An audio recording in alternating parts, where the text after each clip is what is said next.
Diz assim Apocalipse capítulo 15, verso 1, a partir do verso 1. Vi no céu outro sinal grande e admirável, 7 anjos tendo os 7 últimos flagelos, pois com este se consumou a cólera de Deus.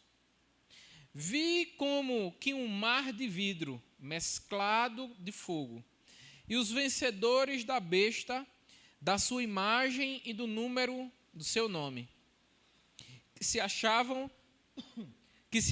em pé no mar de vidro, tendo harpas de Deus.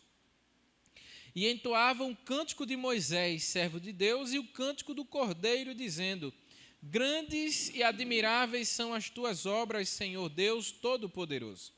Justos e verdadeiros são os teus caminhos, ó Rei das nações. Quem não temerá e glorificará o teu nome, ó Senhor? Pois só tu és santo, por isso todas as nações virão e adorarão diante de ti, porque os teus atos de justiça se fizeram manifestos. Depois dessas coisas, olhei e abriu-se no céu o santuário do tabernáculo do testemunho.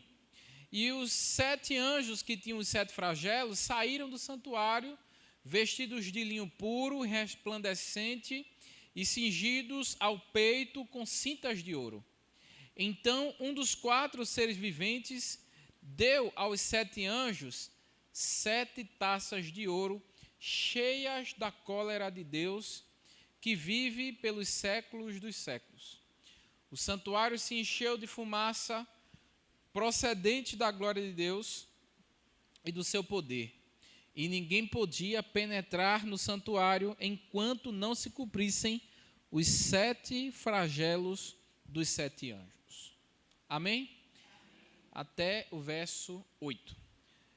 Pai, mais uma vez, Senhor, diante de Ti, é sempre bom orar e falar com o Senhor, e mais uma vez, diante de Ti, Pai, eu quero Te pedir que o Senhor fale conosco através desse estudo, que o Senhor fale conosco, que o Senhor nos ensine, nos oriente, traga luz, revelação da Tua palavra aos nossos corações, para que possamos sair desta noite entendendo um pouco mais da Tua palavra, para glorificar o Teu nome e fortalecer a nossa fé em Ti, Senhor.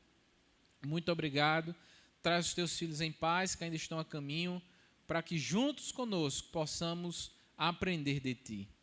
Para a glória do Teu nome nós oramos em nome de Jesus. Amém.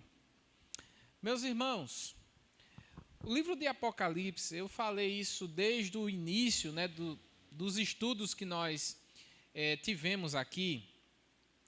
O livro de Apocalipse é uma carta, né, um livro, né, onde contém uma série de etapas, uma série de sessões, de acontecimentos que João, lá na ilha de Patmos, teve essa visão e escreveu esse livro. E esse livro ele é partido, né? Ele contém sessões.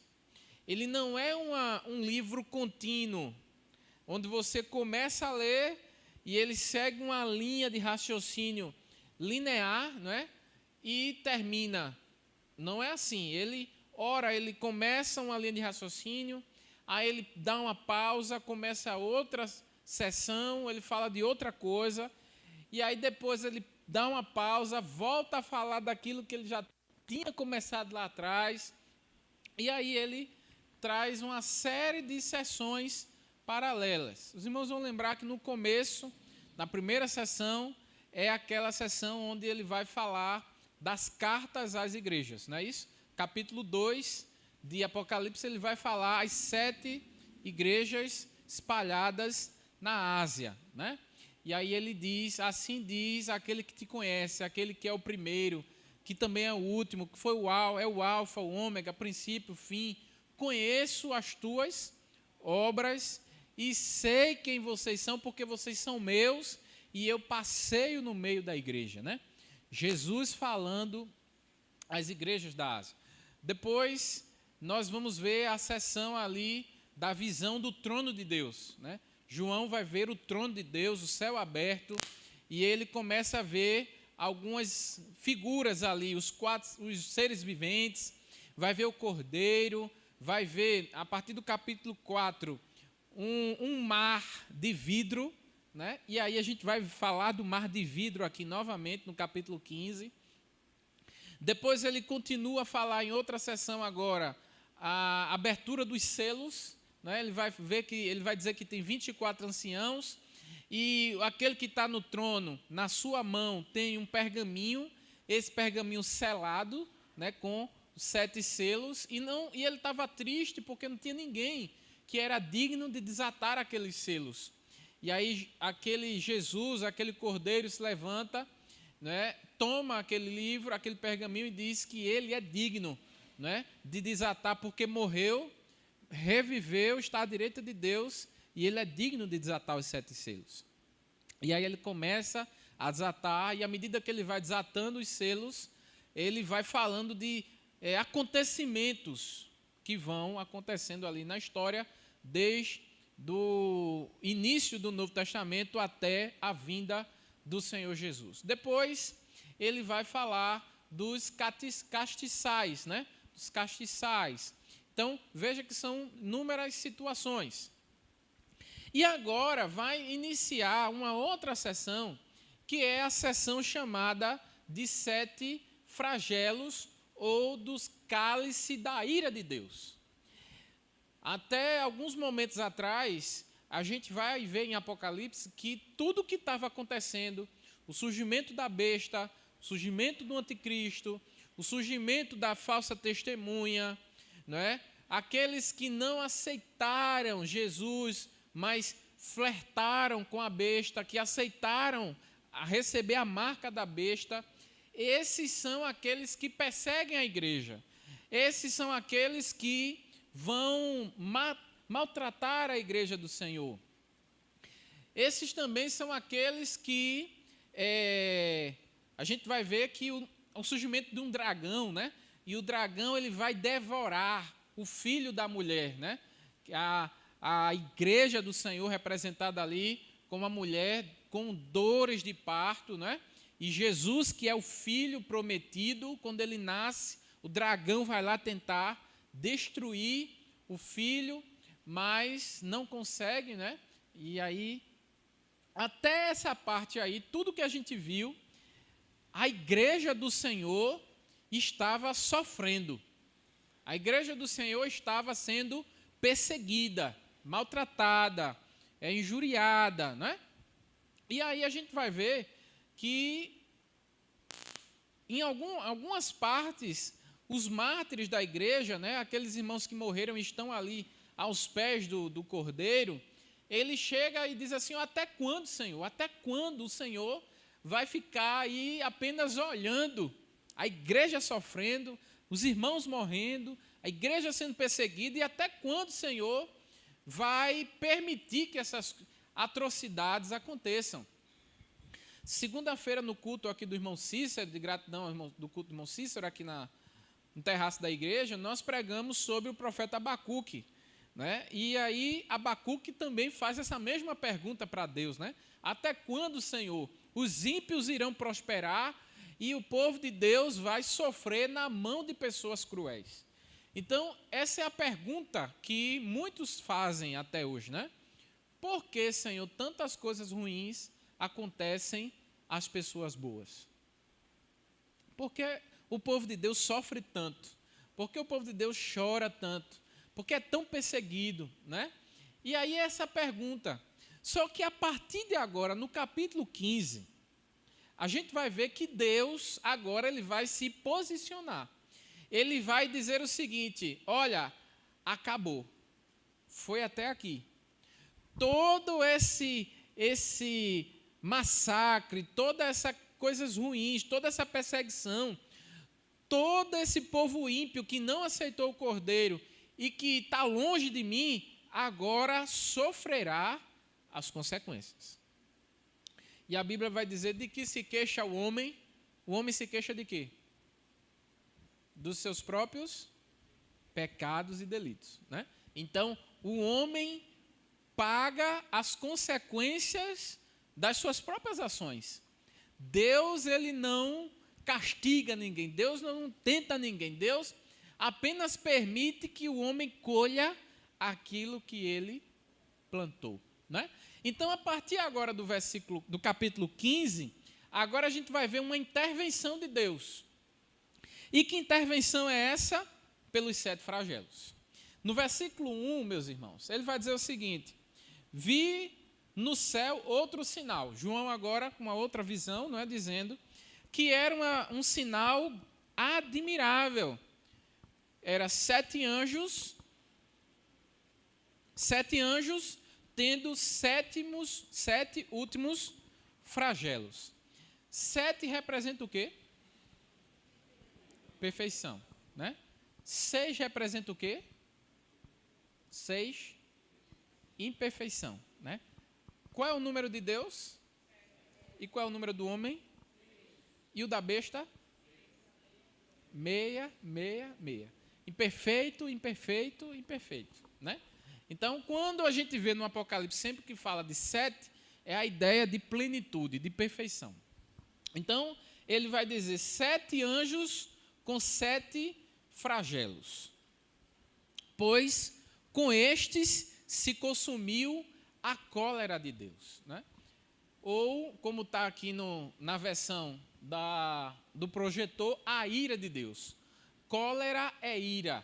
Cólera é insatisfação pela injustiça. Isso é cólera, né? É ira, é revolta, a pessoa está extremamente, vamos dizer assim, repudiando alguma coisa que foi reprovada, né? Alguma ação errada de alguém. Então, Deus agora está utilizando-se desses anjos, utilizando-se desse sinal para derramar sobre o ímpio a sua ira. Estão entendendo? E aí, mas antes, veja que no versículo 2, ele dá uma pausa agora no verso 1, e ele começa o versículo 2 falando uma coisa muito interessante. Veja, vi como que um mar de vidro mesclado de fogo, e os vencedores da besta, da sua imagem e do número do seu nome, que se achavam de pé no mar de vidro, tendo harpas de Deus. Veja, ele vai falar que viu uma visão de 7 anjos, certo? Com 7, o que ele diz? 7, carregando esses 7 flagelos de Deus, mas agora ele dá uma pausa e diz assim, olha, mas eu estou vendo também um mar como de vidro. Esse mar, tipo de vidro, a gente viu lá no capítulo 4. E esse mar, misturado e mesclado com fogo, ele vê pessoas ali. E quem são essas pessoas que estão ali? Os vencedores. Quem são esses vencedores? Aqueles que não aceitaram a marca da besta. Não aceitaram o número da besta. E, trocando em miúdos, todos aqueles que foram fiéis a Deus, que não trocaram o Senhor Jesus. Então, esses é o que João está vendo ali. Uma visão agora do povo vencedor. E esse povo vencedor está ali diante de Deus de pé, em um mar tipo de vidro. Pastor, por que um mar tipo de vidro?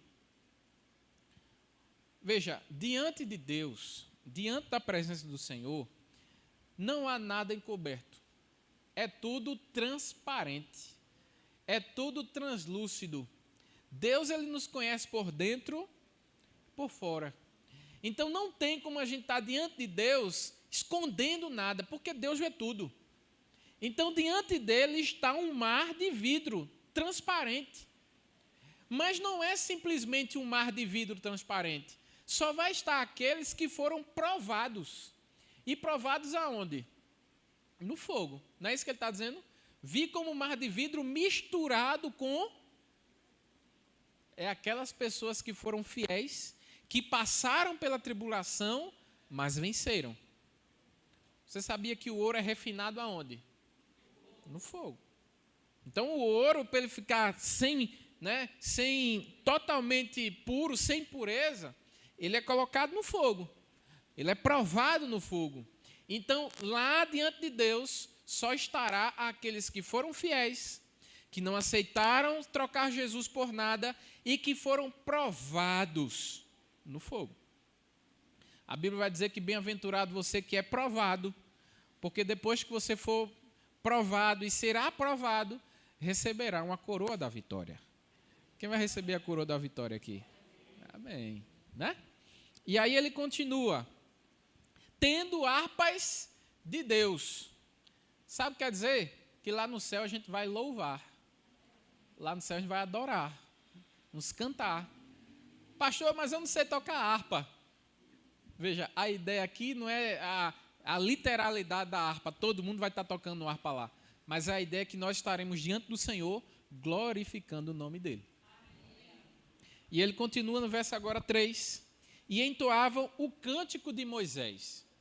Meus irmãos, esse cântico de Moisés está lá em Êxodo capítulo 15 também, ou é 15 ou é 14? 15, né? Pronto.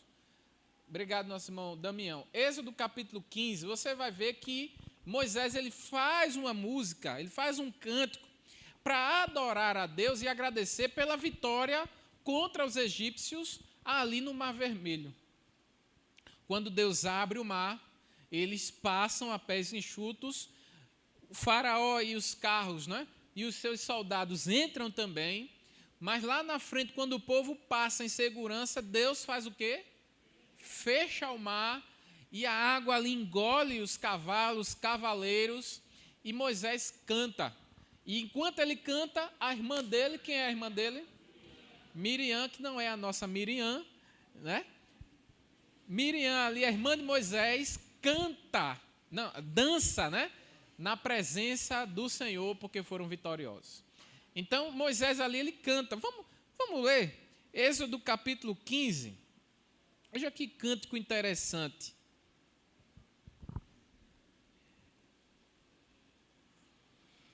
Êxodo capítulo 15, cântico de Moisés, diz o seguinte: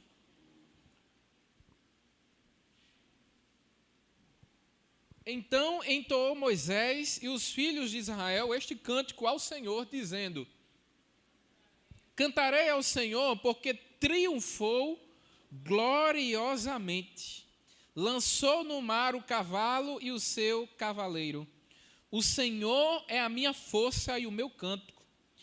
Ele me foi por salvação, este é o meu Deus, portanto eu o louvarei. Ele é Deus, é meu Pai, por isso o exaltarei. O Senhor é homem de guerra, Senhor é o seu nome. Lançou no mar os carros de Faraó e os exércitos, e os seus capitões afogaram-se no Mar Vermelho. Os vagalhões os cobriram, desceram às profundezas como pedra. A tua destra, ó Senhor, é gloriosa em seu poder. A tua destra, ó Senhor, despedaça o inimigo. Na grandeza da sua excelência, derribas os que se levantam contra ti, envias o teu furor com que os consome como restolho. Com resfolgar das suas narinas, amontoaram-se as águas, as correntes pararam em montões, os vagalhões coalharam-se no coração do mar. O inimigo dizia: perseguirei, alcançarei, repartirei os despojos da minha alma, se fartará deles, alcançarei a minha espada, arrancarei a minha espada e a minha mão os destruirá. Soprastes com o teu vento e o mar os cobriu, afundaram-se como chumbo as águas impetuosas. Ó Senhor, quem é como tu entre os deuses? Quem é como tu, glorificado em santidade, terrível em feitos gloriosos, que opera maravilhas? Estendestes a destra, a tua terra os tragou. Com a tua beneficência guiaste o povo que salvastes, com a força o levastes à habitação da tua santidade. Os povos os ouviram, eles estremeceram, agonias apoderaram-se dos habitantes da Filístia. Ora, os príncipes de Edom se perturbam, dos poderosos de Moabe se apoderam temor. Né? E aí vai.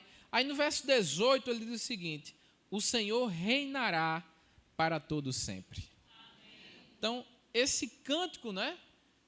Tem até uma música que o grupo de louvor canta que diz: homem de guerra é Jeová, né? Jeová, ele é homem de guerra, não apenas homem de guerra, mas ele é terrível nas batalhas. Ele não entra em nenhuma batalha para perder, né? E quem está com ele é vencedor. Então, veja que interessante. Então, esse cântico, volta agora para o capítulo 15 de Apocalipse, esse cântico que Moisés canta, esse que a gente agora acabou de ler no capítulo 15 de Êxodo, e também é um cântico do Cordeiro. Quem é o Cordeiro? Jesus, né?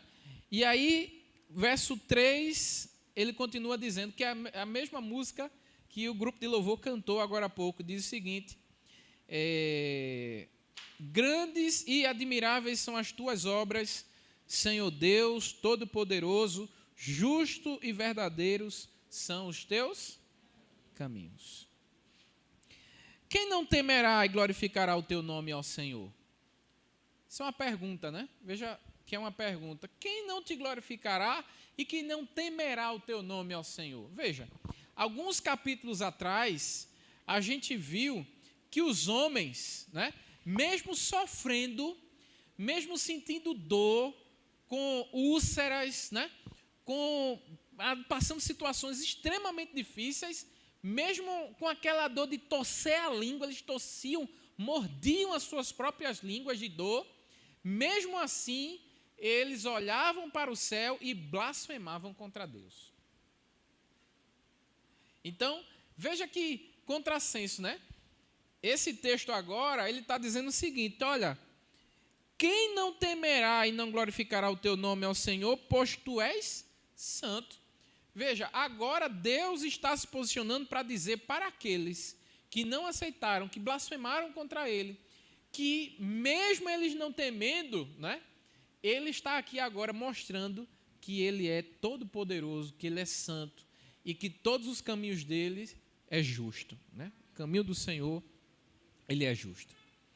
Ó Rei das nações, quem não te temerá, quem não glorificará o teu nome ao Senhor, pois tu és santo, por isso todas as nações virão e adorarão diante de ti. Veja, há o texto que vai dizer que naquele grande e último dia, todo joelho se dobrará e toda língua confessará que Jesus Cristo, Ele é Senhor, mas para a glória de Deus Pai, né? Então, veja, esse cântico ele está trazendo essa ideia de que todas as nações, todos os povos reconhecerão que Deus, Ele é Senhor e adorarão a Ti, porque os Teus atos de justiça se fizeram agora manifestos. Que atos de justiça são esses? O que é fazer justiça? Fazer justiça é você ir, né, contra alguém que está fazendo injustiça. E o que é injustiça, pastor? Né? A injustiça é você fazer mal a alguém que não merece. Eu estou sendo injusto. Né? Eu estou acusando alguém de fazer alguma coisa que ele não fez. Eu estou roubando alguém. Eu estou causando dano a outrem. Né? Então, isso é ser injusto. Aí Deus, agora, nesse momento, está fazendo manifestos os seus atos de justiça. Deus agora vai mostrar para o homem mau, pecador, que não se arrependeu, que Deus é justo. Que tudo que ele fez, um dia ele vai colher. Seja em vida, ou seja após ela, na morte. Mas todo mundo receberá a justa medida do nosso Deus. Porque Deus é justo. Né? Todo mundo diz, Deus é justo, Deus é justiça. né? Deus é amor, mas também Ele é justiça. E agora, nesse texto do capítulo 15, o cântico vai dizer que, olha, a partir de agora, os teus atos de justiça se fizeram manifestos. Quem está entendendo aí? Diga amém. Então, vamos agora para o verso 5. Aí no verso 5, ele retoma a ideia do verso 1. Ele parou, ele disse o verso 1, aí pausa, aí entra o versículo 2 até o 4. O que é isso? Um reconhecimento da glória de Deus, a majestade do Senhor, dos santos que foram salvos. E agora, no verso 5, ele volta à ideia do versículo 1. Verso 5.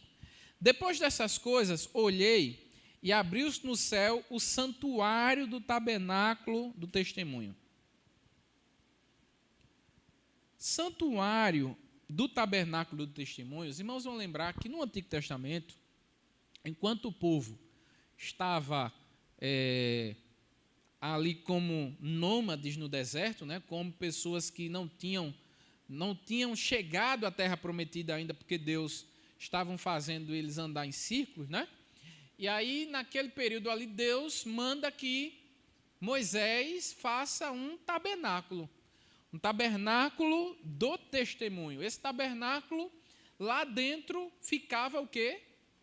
A Arca da Aliança. Quando Deus falava, né, quando Deus queria falar com Moisés, com o povo, a presença do Senhor, representada ali na arca, habitava dentro do tabernáculo, não é? Então, o tabernáculo representa a presença de Deus. Lá na frente, quando Davi, agora já na condição de rei, tem o sonho de construir um templo para o Senhor, porque ele olha, né, e diz assim, todos os povos aí têm os seus deuses para adorar, e o nosso Deus, verdadeiro Deus, não tem aonde, né, onde repousar, não tem aonde morar. Vou fazer uma casa, vou fazer um templo, um santuário para o Senhor. Né? E Deus se agrada disso, mas diz que não vai ser ele que vai concluir, mas o filho. Né? Então Salomão conclui ali aquele templo suntuoso ao Senhor. Diz que o texto vai dizer que veio madeira do mundo todo, as melhores madeiras, as melhores pedras, né? Jaspe, sardônio, tudo que tinha do bom e do melhor na época, o que era conhecido de maior riqueza na época, veio para construir o templo. Né? E aí, Salomão ora ao Senhor, pede para que Deus habite ali, né? E Deus vai dizer, olha, eu não habito em templo feito por mãos humanas, mas todo aquele que vinha a esse templo, aqui na frente, se arrepender dos seus maus caminhos, orar, né, me buscar, eu atenderei a oração e a minha presença estará com você. Então, naquela época ali, o santuário também representava a presença de Deus habitando no meio do seu povo. Por isso, agora no versículo 15, ele vai dizer que olhei para o céu, abriu-se no céu um santuário do tabernáculo do testemunho. Não quer dizer aqui que lá no céu tem um santuário, que lá no céu tem um tabernáculo. Não. Está dizendo que lá no céu a presença de Deus é real. Né? Ela está lá. E aí o verso 6 vai dizer, e os 7 anjos que tinham os 7 flagelos saíam do santuário, vestidos de linho puro e resplandecente e cingido o peito com cintas de ouro. Não sei se você está conseguindo fazer uma analogia, um comparativo. No Antigo Testamento, quem é que saía do santuário com roupa de linho, com cinto? Quem é que? Os sacerdotes. Né? Saía ali com todo aquele equipamento que Deus orientou, né? O sumo sacerdote usava as 12 pedras, né? Aqui no peitoral, mais o cinto, a roupa de linho e aquele manto, né? Do sumo sacerdote que colocava ali, né? A sandália e tal. E aqui ele vai trazer a mesma ideia. Veja que esses anjos estão saindo de linho puro, resplandecente, cingido o peito, com cintas de ouro, né? Então, um dos 4 seres viventes, deu aos 7 anjos 7 taças de ouro, cheias da cólera de Deus. Vamos imaginar o que está acontecendo aqui.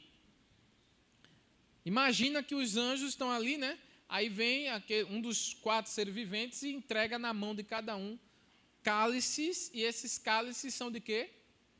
De ouro, né? Já que o cálice é de ouro. Mas dentro do cálice, não é vinho que está lá, não é suco. É o que está dentro do cálice? A ira de Deus. Quer ver um exemplo para você entender isso? Quando você está em casa, aí tem alguém perturbando você, alguma situação que você já passou, aí você você diz assim, eu estou ficando cheio. Você não diz assim, né? Rapaz, eu estou me enchendo, eu estou por aqui, né? Se eu estourar, saia de perto. Né? Acho que todo mundo aqui já passou por um momento assim, né? E você diz, rapaz, fulano está me enchendo. Olha, eu estou a ponto de perder a paciência. Sabe o que aconteceu aqui? Imagina que o cálice, isso aqui é um cálice, imagina, né?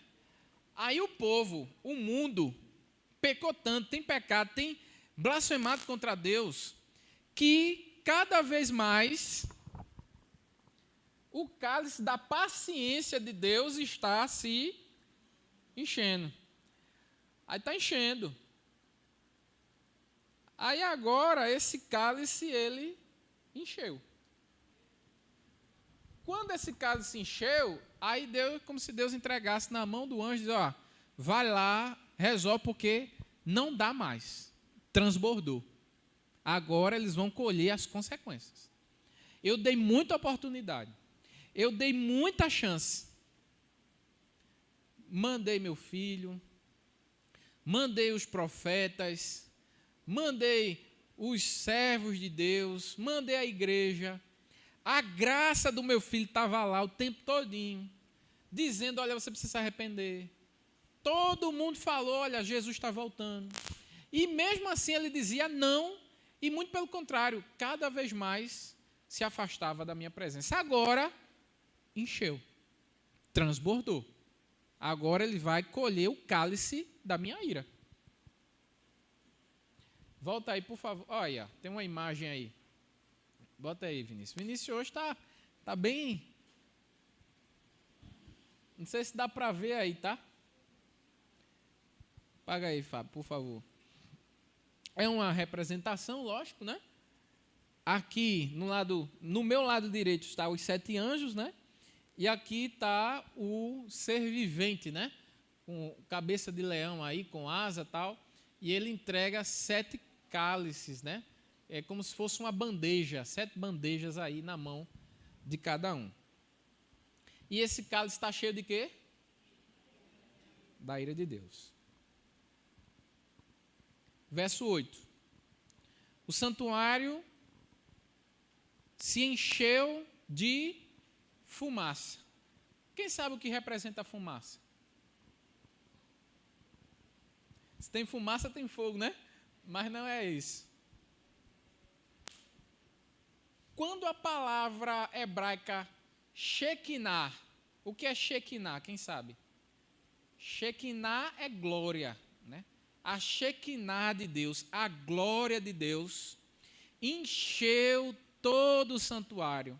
O que é isso? A fumaça encheu todo o santuário. Então, quando fala de fumaça, quer dizer glória de Deus. Quer dizer que a glória de Deus encheu todo o lugar. Amém? Então, no Antigo Testamento, quando você entender, quando a fumaça, né, a Shekinah, a glória de Deus preencheu, é porque Deus foi lá e derramou sobre aquele lugar a glória dele, a presença dele. Então aqui, ó, verso 8, o santuário se encheu de fumaça, ou da glória de Deus, né? Procedente, ó, aí, ó, da glória de Deus e do seu poder. ninguém podia penetrar no santuário. Quando Deus estava... Vamos voltar de novo ao Antigo Testamento. Quando o sumo sacerdote entrava lá no santuário, lá no Santo dos Santos, né? No átrio menor ali, né? No átrio escondido, vamos dizer assim, o sumo sacerdote, a história vai dizer que ele entrava com uma corda amarrada, né? Amarrava uma corda e ele ia entrando, né? Ele passava um período de santidade, santificação, e ele entrava lá no Santo dos Santos, né?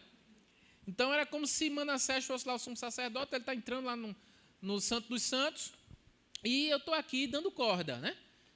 E vai chegar um momento que quando ele chegar lá e quando ele chegava lá e começasse a fazer o cerimonial de adoração a Deus pela expiação dos pecados, a Shekinah, a glória de Deus, tomava conta do santuário. O que é isso? Se enchia de fumaça. A fumaça. Porque a Igreja Católica tem uma coisa chamada incensário, né? Incensário, mas tem o nome daquele incensário que é um turíbulo, né?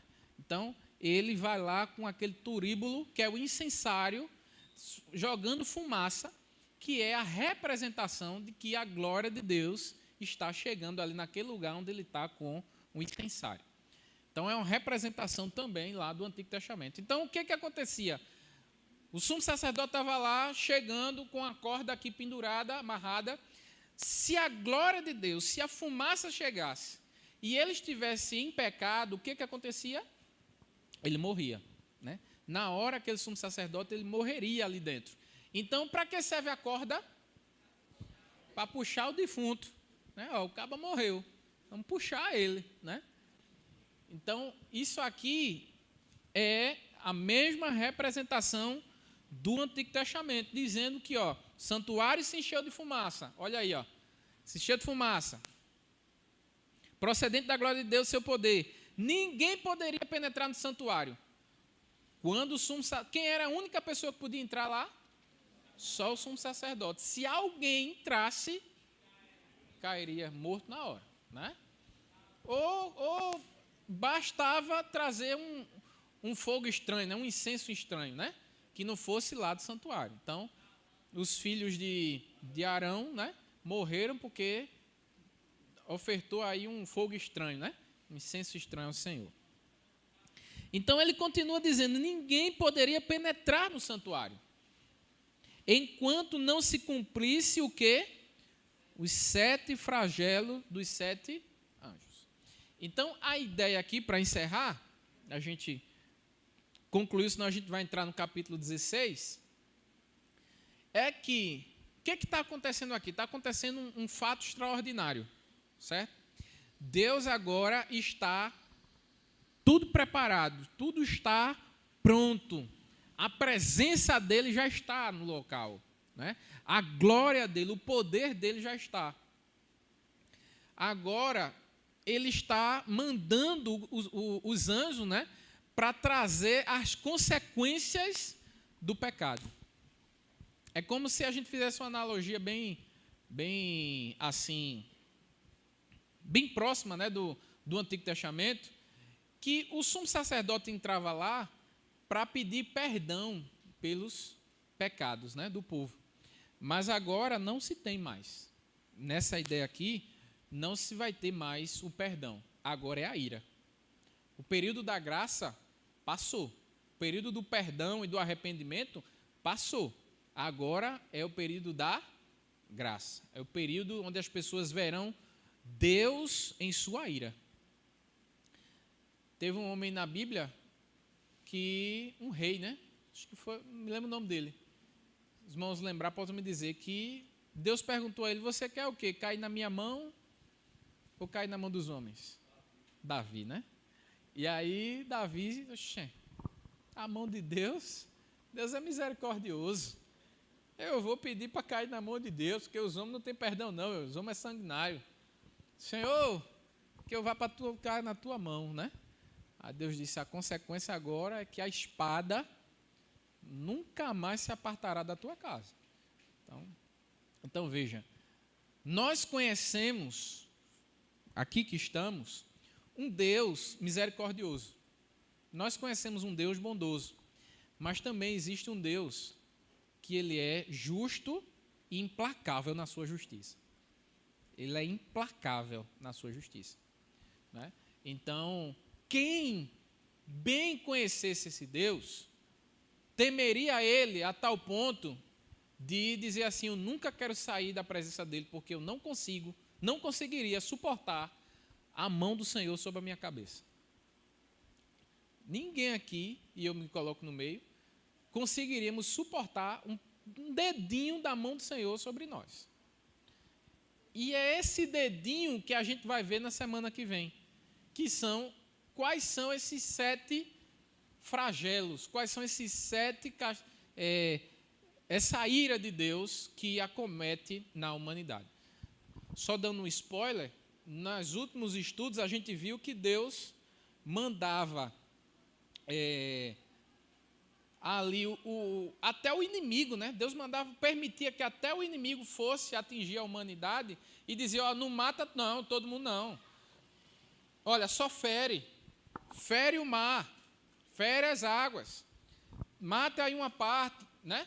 Mas agora não, agora é tudo, né? A partir desses 7 agora que virão na semana que vem, a gente vai ver um a um que Deus entra para realmente resolver a parada. Amém, meus irmãos?